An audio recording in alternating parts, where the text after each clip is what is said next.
গ্রীষ্ম বর্ষা পিনিতি ভরসা। হ্যাঁ, পিনিত শপিং সিটি। নমস্কার, আপনারা দেখছেন হুগলি আপডেট। আপনাদের সঙ্গে আমি উষা। আসছি খবরে। রাজ্যের মুখ্যমন্ত্রী তথা তৃণমূল সুপ্রিমো মমতা ব্যানার্জি আজ হুগলি জেলার বিভিন্ন এলাকায় নির্বাচনী প্রচার করলেন।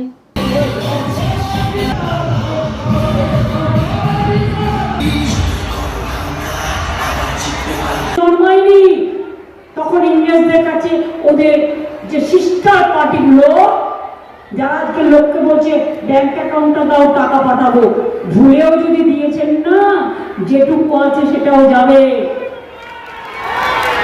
আর যদি বলে নতুন অ্যাকাউন্ট খুলে দেবো, কালো টাকা ঢোকাবে, আগামী দিন ইডি আর সিবিআই পাঠিয়ে ওই টাকা দিয়ে আপনার বিরুদ্ধে কেস করবে।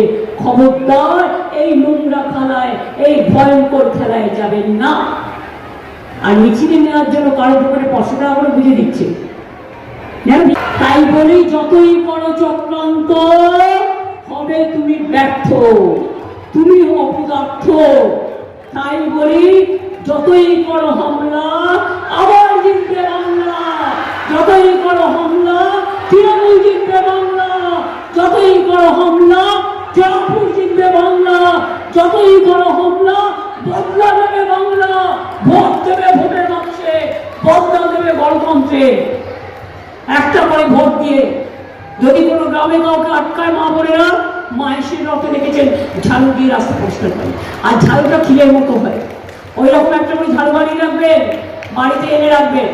যেই ভোট দিতে যদি বারণ করবে, বাধা দেবে, রাস্তা পরিষ্কার করতে নাম হয়েছে পানীয় জল প্রকল্প থেকে শুরু করে, সবুজ দ্বীপ থেকে শুরু করে, রাস্তার মান উন্নয়ন থেকে শুরু করে, কৃষক তীর্থ থেকে শুরু করে, কর্মতীর্থ থেকে শুরু করে, জয়ের থান থেকে শুরু করে, মাজিদ থান থেকে শুরু করে, একেবারে Tarakeswar development authority, Jayrambati Kamarpukur development authority, Furfura Sharif development board, Tarakeswar development board, Bandel church, Saratchandra Chattopadhyay, Raja Rammohan রায়, উমেশ চন্দ্র ব্যানার্জি, মায়েশের হ্রদ, এগুলো সবই কিন্তু মনে রাখবেন খুব বিখ্যাত জায়গা আপনাদের হুগলি জেলায়।